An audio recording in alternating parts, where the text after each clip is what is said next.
पुरानी क्लास में एक दिन बताया था मैंने, जब मैं पुरानी क्लास हुई थी पुष्प की, तो पुष्प में बताया था मैंने कि पुष्प की संरचना क्या होती है, उसके भाग क्या होते हैं और उसमें क्या क्या चीजें होती हैं। तो अगर हम पुष्प की संरचना की बात करें तो पुष्प की संरचना में मुझे दो चीजें निकल के आ रही थी। एक नर भाग निकल के आ रहा था और एक मादा भाग निकल के आ रहा था। जो नर भाग था या मादा भाग था, नर भाग को कह रहे थे पुमंग, ठीक, या पुकीशर बोल रहे थे, और जो मादा भाग था उसको क्या बोल रहे थे, स्त्री केशर बोल रहे थे या जायांग बोल रहे थे। ठीक, ये चीज थी, स्त्री केसर या जायांग बोल रहे थे, ये इतनी संरचना थी, उसके भाग थे। अच्छा, कंटिन्यू करते हैं। अब देखो, हम बात करें पर्टिकुलर जनन की, तो हम नर जनन की बात करते हैं, नर भाग की। नर भाग, नर भाग, अगर हम नर भाग की बात करें तो मैंने एक बना दिया, ये नर भाग। नर भाग में क्या क्या था, एक था परागकोश, पराग कोश, और दूसरा था पुतंतु। ठीक, परागकोश था और पुतंतु था। अब देखो, परागकोश में परागकोश में क्या हो रहा था, एक अर्धसूत्री विभाजन हो रहा था। क्या हो रहा था, अर्धसूत्री विभाजन, सॉरी, परागकोश में क्या हो रहा था, समसूत्री विभाजन हो रहा था। और जब समसूत्री विभाजन हो रहा था तो वो क्या, 20 से डिवाइड हो रहा था। अब 20 से डिवाइड होकर क्या,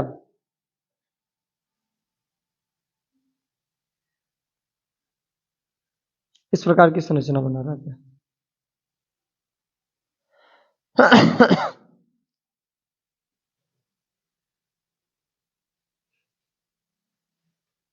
ठीक, इस प्रकार की संरचना बन रही थी। पहला भाग था परागकोश, ठीक, या पुतंत्र, ठीक, उससे क्या हो रहा था, एक समसूत्री विभाजन हो रहा था, जिससे क्या हमको मिल रहा था, एक संरचना मिल रही थी।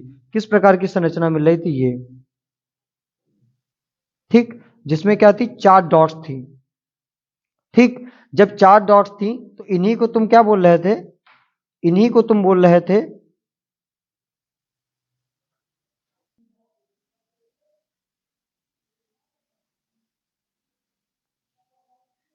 ठीक, इस प्रकार की संरचना थी। और जिसमें क्या, ये 4 डॉट्स थी, और उन्हीं को तुम क्या बोल रहे थे, लघु बीजाणु धानी, लघु बीजाणु धानी बोल रहे थे। ठीक, लघु बीजाणु धानी बोल रहे थे।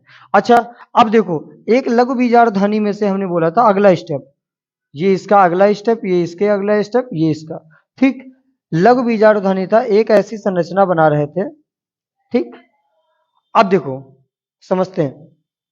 पहला हो गया परागकोश, दूसरी चीज क्या हो गई, पराग का, जो परागकोश को हम बीच से डैमेज करेंगे या काटेंगे तो उसमें से क्या निकलेंगी, 4 डॉट्स निकलेंगी, जिनको क्या बोलेंगे हम, लघु बीजाणुधानी बोलेंगे। अब लघु बीजाणुधानी का एक ये भाग, जो ये भाग है, इसमें से हम क्या करते हैं, इसको ऐसे बना लेते हैं। कैसे कैसे पार्ट्स होते हैं उनमें,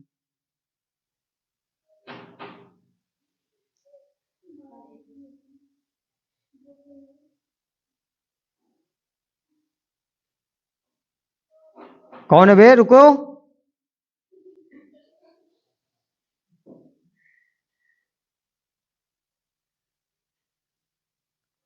ठीक, ये था। अब इसके बाहर एक आवरण लगा था, इस प्रकार की संरचना थी, बीच में एक डॉट होता है।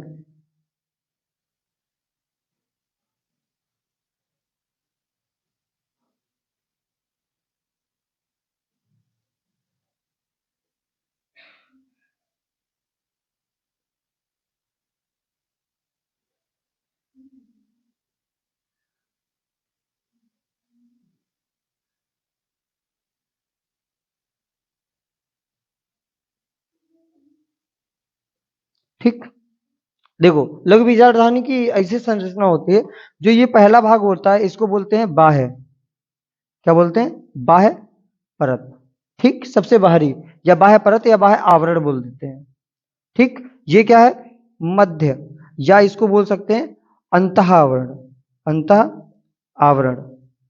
ठीक, ये जो भाग है ये है मध्य आवरण, आवरण, मध्य आवरण। और जो ये भाग जो होता है इसको बोलते हैं टेपी, हम क्या बोलते हैं, टैपिटम। जो पिरामिड के आकार की संरचना दिख रही है इसको क्या बोलते हैं? टैपिटम। क्या बोलते हैं? टैपिटम। अच्छा, ये इसके प्रमुख भाग हैं। ठीक, पहला बाह्य आवरण, अंत आवरण, मध्य आवरण और टैपिटम। सबसे पहले एक बार फिर से रिवीजन कर लेते हैं। ये जो है नर भाग है और जिसको क्या बोलते हैं? पुंकेसर बोलते हैं। क्या बोलते हैं? पुंकेसर बोलते हैं। उसकी संरचना किस प्रकार की होती है? एक परागकोश होता है। ठीक, एक परागकोश होता है, उसमें क्या होता है? समसूत्री विभाजन होता है, जिसमें क्या, ये 4 डॉट्स इस प्रकार की संरचना निकलती है। प्रश्न में, क्वेश्चन में यही आता है। ठीक, लगभग बोर्ड के एग्जाम में अगर आएगा तो उसमें से 4 संरचनाएं निकलेंगी, जिसमें से अगर हम एक की काट करें तो उसमें से ये उसका सचित्र वर्णन है। ठीक, अंतः आवरण होता है, उसमें मध्य आवरण होता है, टैपिटम होता है और बाह्य आवरण होता है।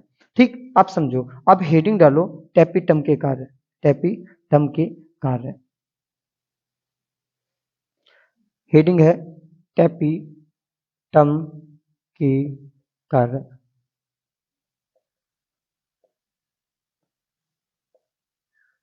ठीक, अब देखो टैपिटम का काम क्या होता है। देखो, ये विकसित हो रहे, विकसित हो रहे लघु बीजाणु को पोषण प्रदान करता है। मतलब क्या, ये विकसित हो रहे लघु बीजाणु को क्या करता है? पोषण प्रदान करता है। कौन प्रदान करता है? टैपिटम। अब समझो लघु बीजाणु मतलब क्या कौन। मैंने एक संरचना बनाई इस प्रकार की, इस प्रकार की एक संरचना बनाई है। ठीक, ये जब ये लघु बीजाणु है, ठीक, जब पोषण, टैपिटम का काम क्या है? जब ये लघु बीजाणु विकसित हो रहा है, क्या विकसित हो रहा है, तब क्या करेगा ये टैपिटम? क्या करेगा? इसको पोषण प्रदान करेगा, जिससे क्या, ये और अच्छा बन जाए या परिपक्व हो जाए। जैसे हमको हमारे शरीर को पोषण की आवश्यकता है, वैसे टैपिटम को भी वो परागकोश को भी आवश्यकता है, जिससे क्या बनेगा? परागकण बनेगा। ठीक, तो लिखो पहला, ये विकसित हो रहे लघु बीजाणु, या बोलते हैं इसको लघु बीजाणु को क्या करता है? पोषण प्रदान करता है। नंबर 2 लिखो, यह पराग किट का निर्माण करता है। अगला है, यह परागकिट का निर्माण करता है। मतलब परागकिट का, देखो, जैसे जिसमें पराग कण होगा, ठीक, उसे क्या बोलेंगे? परागकिट बोलेंगे। और ये क्या करेगा? टैपिटम परागकिट का निर्माण करेगा, जिसके अंदर पराग कण होगा। ठीक, सुरक्षित रहेगा। अगला पॉइंट नंबर 3, स्पोरोपालेनिन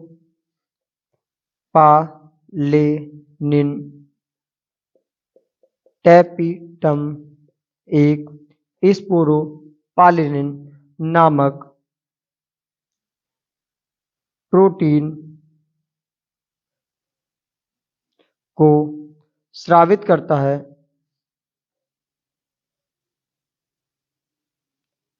है, जिससे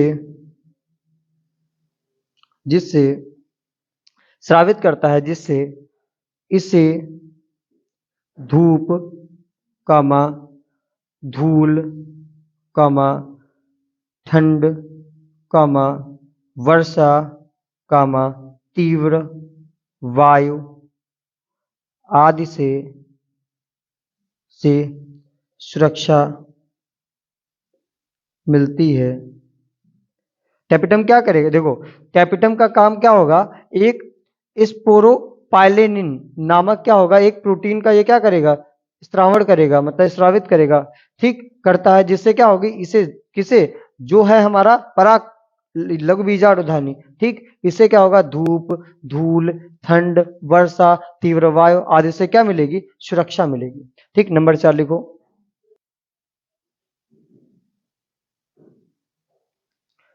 नंबर 4, यह केलेन नामक एंजाइम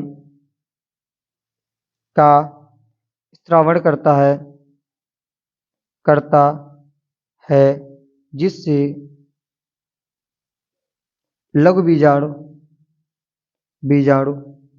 के स्फुटन में सहायता मिलती है, सहायता मिलती है। मतलब क्या करेगा, या एक कैलन नामक क्या करेगा, एंजाइम जो होगा उसका क्या करेगा, स्त्रावण करेगा, निकालेगा, ठीक। जिससे क्या होगा, लघु बीजाणुधानी के क्या होगा, स्फुटन में सहायता मिलेगी। ये भी बताएंगे स्फुटन क्या होता है, ठीक। और ये सब कार्य काहे के हैं, टैपिटम के। और ये किसके लिए कार्य कर रहा है, जो भी कर रहा है वो किसके लिए, लघु बीजाणु के लिए कर रहा है, ठीक। जिससे क्या हो, लघु बीजाणु सुरक्षित रहे। पहला कार्य क्या है, इसको पोषण प्रदान करेगा, ठीक। जिससे क्या रहे, टैपिटम ही क्या करेगा, पोषण प्रदान करेगा, जिससे क्या हो, बढ़िया से परिपक्व हो जाओ जल्दी से। टैपिटम ही क्या करेगा, परागकीट का निर्माण करेगा, जिससे क्या हो, सारे जितने भी लघु बीजाणु हैं ये सुरक्षित रहें, ठीक। टैपिटम का ही काम क्या है, एक स्पोरो पाइलेनिन नामक क्या करना, प्रोटीन का संश्लेषण करना, जिससे क्या हो, धूप, धूल, ठंड, वर्षा, तीव्र वायु आदि से क्या मिल सके, इसको सुरक्षा मिल सके। इसका ही काम, इसका मतलब क्या, टैपिटम का ही काम क्या करना, एक कैलन नामक क्या करना, एंजाइम का रिलीज करना, जो क्या करे जिससे क्या हो, लघु बीजाणुधानी को क्या, स्फुटन में क्या मिल सके, सहायता मिल सके, अच्छे से स्फुटन हो पाए, ठीक। तो ये सब काम काहे के होते हैं, इस टैपिटम के होते हैं, ठीक। अगली हेडिंग डालो, लघु बीजाणु जनन। अगली हेडिंग है लघु बीजाणु जनन।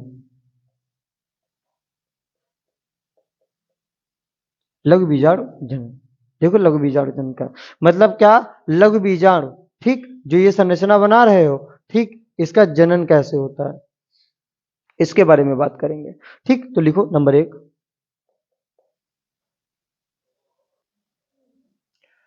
पहले लिखो, लघु बीजाणु धानी के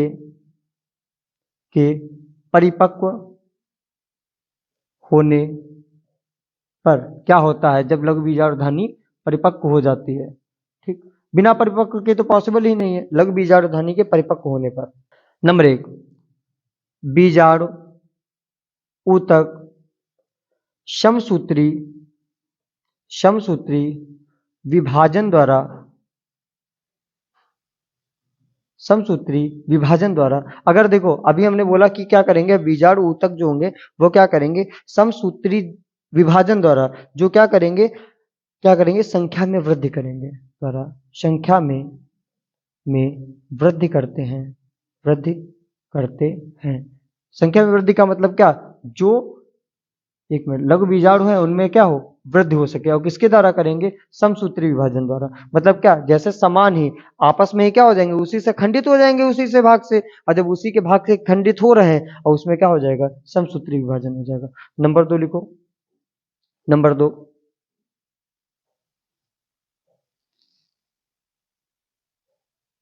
जिससे प्राप्त प्रत्येक द्विगुणित कोशिका जिससे प्राप्त प्रत्येक द्विगुणित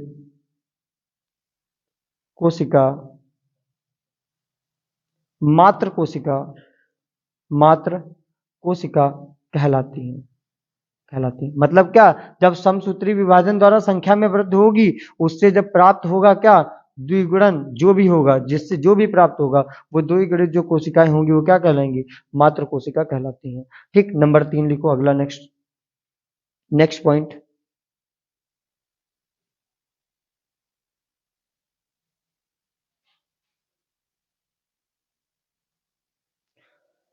लघु बीजाणु कोशिका लघु बीजाणु कोशिका अर्धसूत्री सूत्री विभाजन द्वारा क्या करती हैं, 4 लघु बीजाणु का निर्माण करती हैं। क्या करती हैं, निर्माण करती हैं, ठीक, निर्माण करती है। कैसे, देखो जब ये अगर होता ना तो ये प्रक्रिया कैसी होती, 4 ये हैं, 4 निर्माण कर रहे लघु बीजाणु, इसी के बारे में बात कर रहा है, ठीक। ये क्या करते हैं, लघु बीजाणु की जो अर्धसूत्री विभाजन है इसी के द्वारा क्या करते हैं, जो होता है स्फुटित होकर क्या कर देता है, 4 भाग बना देता है। अगला पॉइंट देखो,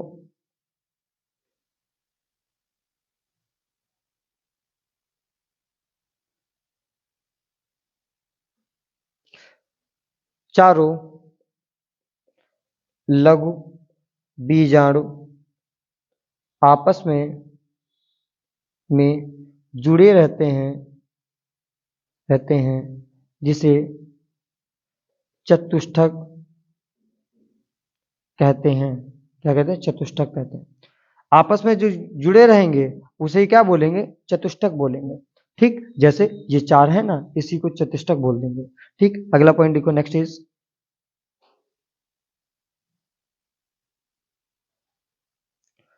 यही चतुष्टक परिपक्व होने के पश्चात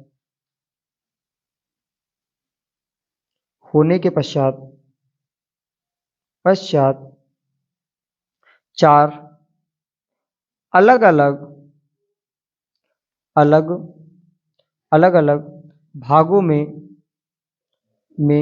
विभाजित हो जाते हैं, विभाजित जित हो जाते हैं और चार और चार पराग कण का निर्माण करते हैं। क्या करते हैं? निर्माण करते हैं। ठीक, और चार पराकड़ का क्या करेंगे? निर्माण करते हैं। क्या? कौन? चतुष्टक, ये जो परिपक्व होने के बाद। समझ गए? सीधी कहानी है कि क्या होगा कि एक जो भाग होगा इसको क्या बोलेंगे? लघु बीजाणु धानी। ठीक, जब ये होगा इसमें एक प्रक्रिया होगी, टेपिटम होगा, एक चीज पाई जाएगी, टेपिटम। और टेपिटम ही परिपक्व होकर क्या करेगा? लघु बीजाणु धानी को क्या करेगा? परिपक्व करेगा। अगर हम लघु बीजाणु जनन की बात करें, कैसे जनन होता है, तो पहला क्या होगा?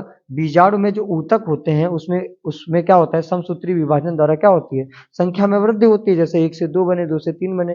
ठीक, जिससे प्राप्त प्रत्येक द्विगुणित कोशिका, जो द्विगुणित कोशिकाएं होंगी, ठीक, जिसने द्विगुणन किया होगा वो क्या कहलाएंगी? मातृ कोशिका कहलाती है। अच्छा, लघु बीजाणु कोशिका अर्धसूत्री विभाजन द्वारा क्या करेंगी? चार लघु बीजाणु का क्या करेंगी? निर्माण करेंगे। जैसे 1 2 3 4 हो गए ना, निर्माण करेंगे। चारों लघु बीजाणु आपस में क्या करते हैं? जुड़े रहते हैं, और जिसको क्या बोलते हैं? चतुष्टक बोलते हैं। देखो आपस में जुड़े हैं ना, इसको क्या बोलेंगे? चतुष्टक बोलेंगे। यही चतुष्टक जब परिपक्व हो जाएंगे तब उसके पश्चात क्या होगा? चार अलग अलग भागों, मतलब ये अलग भाग हो गए, ये अलग अलग अलग, जब चार अलग अलग भागों में बट जाएंगे उन्हें, उसी विभाजन को क्या कहेंगे? परागकण कहेंगे। और वही क्या बन जाएंगे? परागकण हो जाएंगे। और यही परागकण एक पीढ़ी से दूसरी पीढ़ी में स्थानांतरित होगा। ठीक, तो उसको क्या बोलेंगे? परागकण बोलेंगे। ठीक, अगला लिखो।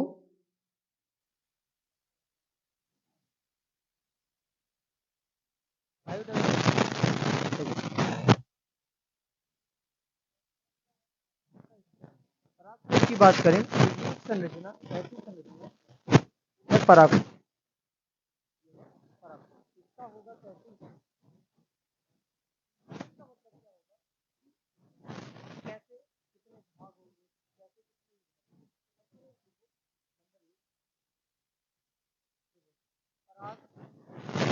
कोश के कोश के मुख्यतः मुख्यतः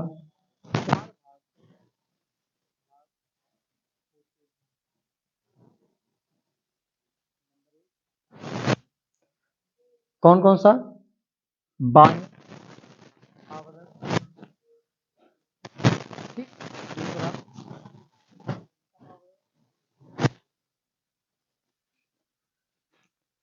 नंबर 3, नंबर अगला मध्य आवरण, और तीसरा चौथा कैपिटम। अब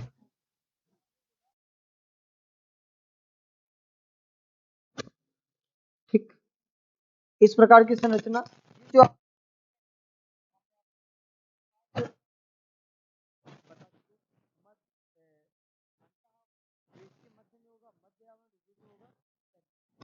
ठीक, अगर हम बात करें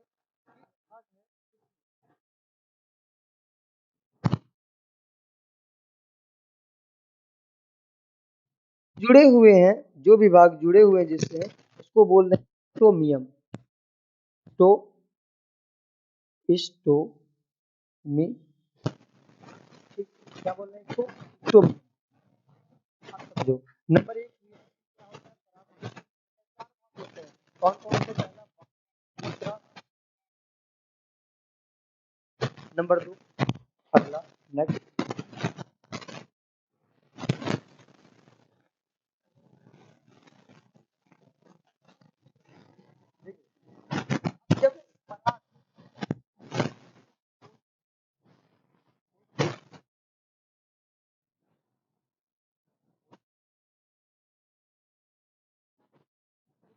जब चिप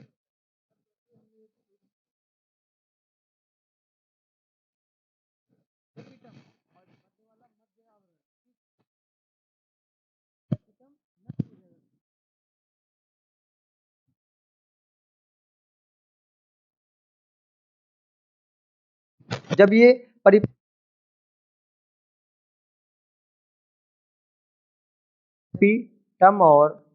और मध्य मध्य आवरण आवरण नष्ट हो जाता है, नष्ट हो जाता है। क्या होता है?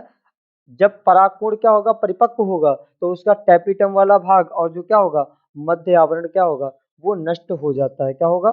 नष्ट हो जाता है। अगला पॉइंट देखो, नंबर 3। नंबर 3,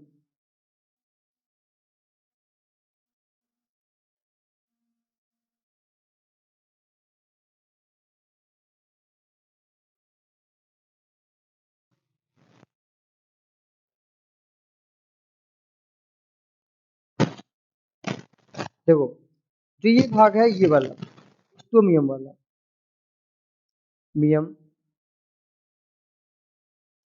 वाले भाग में अंतः स्तर पतला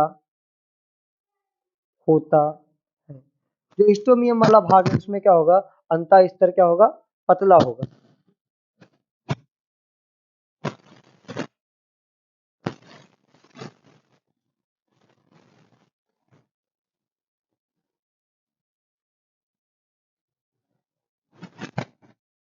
जब जो स्टोमियम वाली कोशिकाएं होंगी नंबर 4 में, इनमें क्या होगा, स्टोमियम पतला है, तो इसके कारण क्या होगा, जल हानि होती है। क्या होती है? जल हानि होने के कारण, जल हानि होने के कारण, होने के कारण कारण ये कोशिकाएं क्या होती हैं, सिकुड़ जाती हैं। क्या होती हैं? सिकुड़ जाती हैं। क्या होती हैं? सिकुड़ जाती हैं। मतलब क्या, स्टोमियम क्या होती है, पतली होती है, और पतली होने के कारण क्या होती है, ये कोशिकाएं क्या होती हैं, जल हानि होने के कारण सिकुड़ जाती हैं। अगला भाग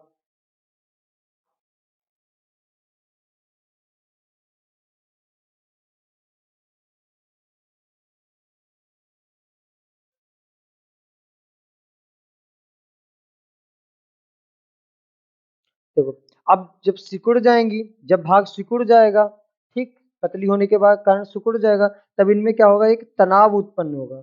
जब ये सिकुड़ जाएगा, उसके बाद तनाव उत्पन्न होगा। तनाव उत्पन्न होने के बाद क्या होगा, स्टोमियम वाला भाग जो होगा, वो क्या हो जाएगा, फट जाएगा, और जिससे क्या होगा, परागकोश क्या होगा, परागकोश से क्या होगा, परागकण क्या हो जाएगा, स्वतंत्र हो जाएगा। ठीक, समझे? क्या हो जाएगा, परागकोश स्वतंत्र, कोश स्वतंत्र हो जाएगा, जो कण होगा। अब समझो, परागकोश के मुख्य कितने भाग होते हैं, 4 भाग होते हैं। बाह्य आवरण होता है, अंत आवरण होता है, मध्य आवरण होता है, और टैपिटम होता है। दूसरा, परागकोश के परिपक्व होने पर क्या होते हैं, टैपिटम और मध्य आवरण क्या होता है, नष्ट हो जाता है। तीसरा, जो ये वाला भाग है, स्टोमियम वाले भाग में जो क्या होती है, अंतः स्तर जो होगा, पतला होगा। पतला होने के कारण क्या होता है, इनमें क्या होती है, जल हानि होती है, और जब जल हानि होगी, तब क्या होगा, इस ये जब होंगे, सिकुड़ जाएंगे, और जब सिकुड़ेगी, तो क्या होगा, इनमें तनाव आ जाएगा, तनाव उत्पन्न हो जाएगा। जब तनाव उत्पन्न हो जाएंगे, तो ये क्या होंगी, फट जाएंगे, और जब फट परिपक्व होने के बाद जब ये फट जाएंगे, तब ये जो परागकोश है, ठीक, इनमें से क्या निकलेगा, परागकण जो होगा, वो स्वतंत्र हो जाएगा, और हमको क्या प्राप्त हो जाएगा, एक परागकण प्राप्त हो जाएगा। ठीक, समझे? ये प्रोसेस होती है परागकण। अगली वीडियो में मिलेगा आपको बाकी जो डाटा है, परागकण की संरचना कैसे होती है, कैसे कौन कौन से भाग मिलके क्या क्या बनाते हैं, फिर किस प्रकार से जनन होता है, कौन कौन से इसमें प्रकार होते हैं, या इसमें स्वपरागण, परपरागण के भाग क्या होते हैं, बाकी आपको नेक्स्ट वीडियो में मिल जाएंगे। ठीक, अभी के लिए इतना ही।